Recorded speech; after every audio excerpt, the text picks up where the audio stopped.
大家好，随着美国疫苗接种率的越来越高，美国很多的州已经迎来了解封了，就全面开放了。加州呢也开始开放了，因为我在加州。今天呢我们来聊一下，就是说解封以后，还有疫情带来的这个通货膨胀，物价的上涨是个什么样子呢？今天跟大家聊聊这些方面的问题。加州呢，已经由6月15号已经开始全面恢复经济运转了，也就是所有的企业都可以开放了。不过呢，大家还是要注意，虽然已经开始可以规划自己疫情以后的生活了，还是要保持警惕。我们可以看到很多在户外就餐的人，他们也真的是没有戴口罩，当然吃饭也是没有办法戴口罩的。而在美国的加州政府公布的数据显示，自从疫情开始以来，加州已经报告了约360万确诊病例，累计确诊人数位居美国第一，即使放在全世界来看，也能排进前10，也就是跟意大利确诊的人数相近，略低于英国。不过呢，近期呢，加州疫情确实高峰期已经过了，大幅度的好转。但是呢，还是要注意，随着美国多州解除封锁措施以及变种病毒的传播，有些州疫情有点反弹。如果未来加州疫情反复，对经济对生活还是有很大的影响。所以呢，我们个人还是要注意。就好像有的人在我的评论区给我留言说，不是你们那边已经都开始重启了吗？你为什么还要戴口罩呢？我想说，我自己注意点有什么不好呢？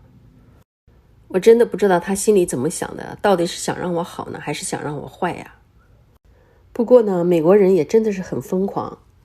为了庆祝6月15日加州大解封，洛杉矶居然举办了一个封印解除狂欢派对，一名饮酒狂欢的庆祝民众可以自愿上台与夜店表演的网络搞笑团体接力互相喷口水。但是呢，这种荒谬无比的表演形式在过去15个月里是绝对不可以的。加州的这波防疫解禁也被称为盛大解封，这是因为累计超过381万人感染，这些感染的人口占全州大概1/10。加州因为疫情死了将近6万3千多人。目前呢，就是全加州3800万人口已经有57%的人打了至少1剂疫苗。从今年1月份疫情高峰，每日感染人数有4万5千人的骇人惨况，已经成功降到了日均添加病例差不多1000人以下了。看到这些数字，真的让大家感觉到如释重负。疫情带来的后果就是油价涨，房价涨，连房租都涨了 5.3%， 最便宜的鸡肉也开始涨价了。目前美国的通货膨胀已经达到了 5%， 这呢是一个比较高的比例。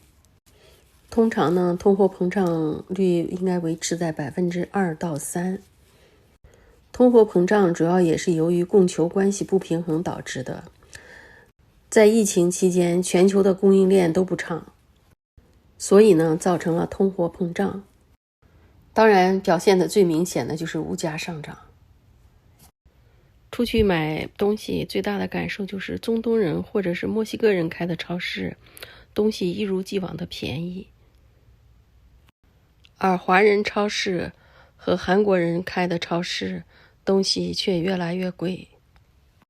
因为产品原材料的增加，随着餐馆的开业，这波涨价已经涉及到了餐饮行业，所以呢，餐饮业都在涨价。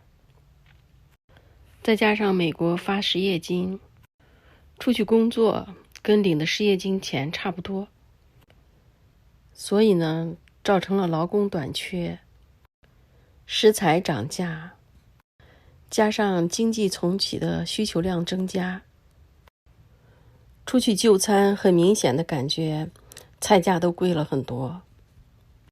所以呢，喜欢出去吃美食的食客们，这下真的要大失血了。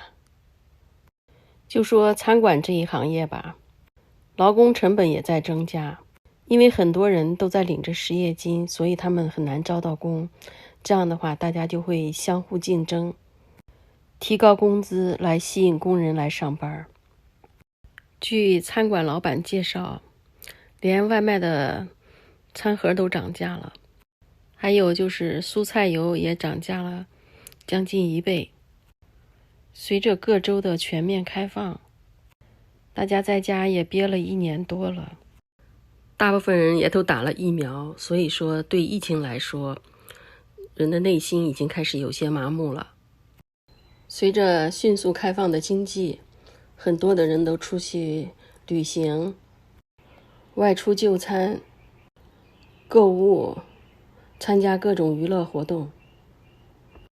目前呢，全美的各大商场又恢复了往日的拥挤，大家纷纷走出家门，开始购物。在加州，新车价格增长3%，据说二手车价格猛增了30%。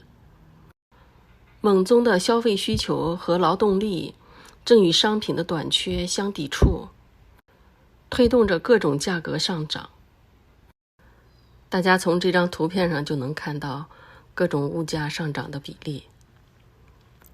电费上涨4%，汽油上涨了56%，橙子的价格上涨了9%，牛奶9%，咖啡2%，面包7%，香蕉2%，培根上涨了19%。不过美国的物价本来就不高，这也不是什么秘密。对于普通人来说，这种价格上涨也不会造成太大的压力。当然呢，大家去消费的时候还是该买就买，也不会感觉有太大的压力的。有些东西如果涨价涨得离谱，那暂时就不买。大家说是不是？今天呢，我们就聊这么多，也欢迎大家在评论区里给我留言。不知道大家是怎么想的？关注我，带您了解海外华人的真实生活。也谢谢能耐心看完我短视频的朋友们，感谢大家，咱们下期再见。